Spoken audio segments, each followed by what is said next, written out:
In terms of our communication, it's all about the authenticity of the brand and the fact we are a truly Cuban brand. We're made in Cuba, we're still distilled by Cubans, and we've still got that ultimate heritage, really, and that's something that we're really trying to personify as much as possible.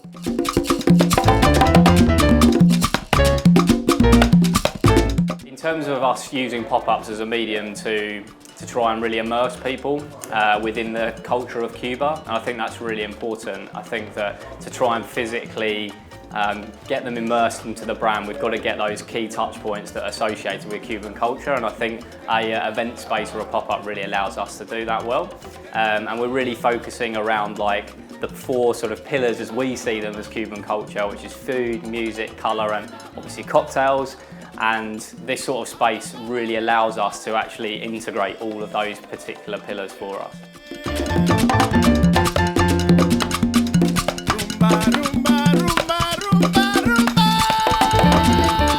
This is a site-specific virtual reality experience where we're telling the story of the owner of Casa Havana. So we wanted to tell a story but include the brand but not be too heavy with all the messaging. So it's something that's very human.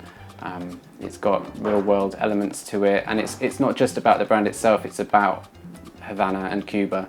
So we wanted to get that authenticity through. So you're based here inside the storeroom, which is at the back of the bar, and you get led in and you hear the radio which is playing various music, and then you hear the voice of the owner who comes through, so it's very immersive.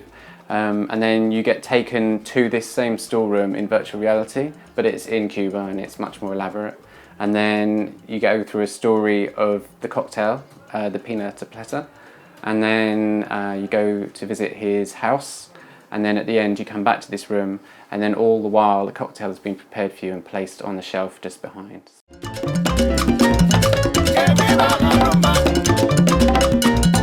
There's a number of brands that are trying to integrate virtual reality into activity they're doing, but we've found a genuine reason to do it. For us, it's all about trying to transport people to Cuba, and the VR gives us an opportunity. It gives us a literal vehicle to do that without physically flying everyone over there.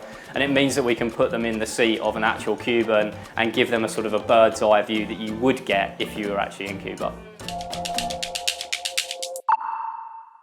We've just literally opened our first finest wine pop-up bar. We opened yesterday on Tuesday, and we run through to next Saturday the 13th. And we've chosen a location in the heart of Soho on Wardour Street, which is an art gallery that we've rented out.